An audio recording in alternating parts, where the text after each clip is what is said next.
For graffiti to the jail, Alexei Penygin, a resident of Novosibirsk, was charged with discrediting the Russian army for writing "No to War" on a city monument. Earlier, a 77-year-old pensioner from Petrozavodsk was persecuted under the same article. A woman posted anti-war leaflets in the entrance to the apartment building. The Russian opposition activists say there are hundreds of such cases in Russia.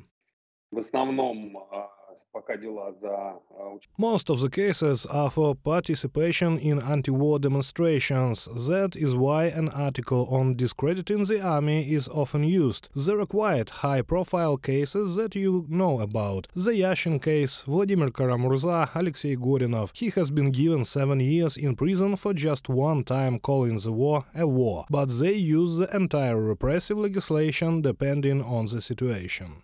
Fakes about the Russian army and its discrediting are the most popular articles which are used by the law enforcers frequently.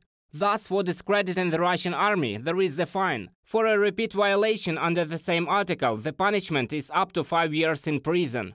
The situation is much worse with fakes. Here it is possible to receive a much larger sentence than for murder, up to 15 years. But the only feature of Russian law is that the law enforcement agencies of Russia sometimes cannot separate a fake from a discredit. The laws in Russia are often written in such a way that they are rubber laws, that in fact for any legal relations there are procedural structures. In this case there was a difference between fake and discredit at first, even for law enforcement, but how to qualify it?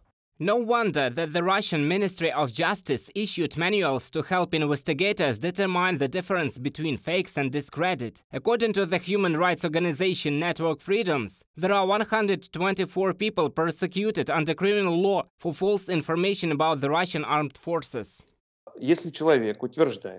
If a person claims that the Russian army has committed war crimes, then it is discrediting. If a person expresses his opinion about how the Russian army is doing something, then it is considered to be a fake. It is so difficult to understand that no one is guaranteed of being imprisoned, not even the most careful. Listening to Ukrainian music was recently considered as discrediting the Russian army. A Russian citizen was fined for listening to Ukrainian songs in his car, and a Russian woman was fined for the fact that she had the courage to listen to Ukrainian music in her own apartment. The main task of the repressive machine in Russia is to create an atmosphere of general fear, and of course to shut up anyone who disagrees with the policy of Kremlin, the experts say.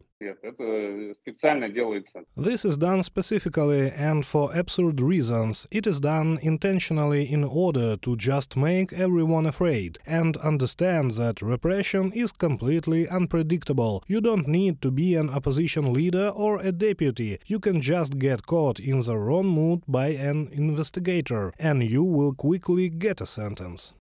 The screws will be tightened even more, because Putin will not be able to keep his position in the Kremlin without repression.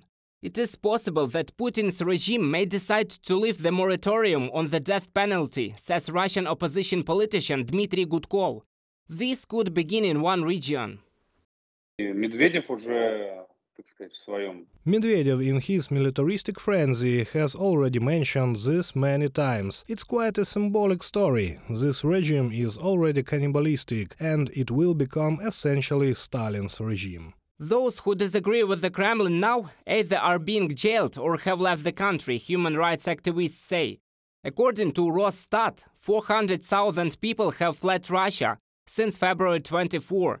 Which is twice more than during the same period in 2021.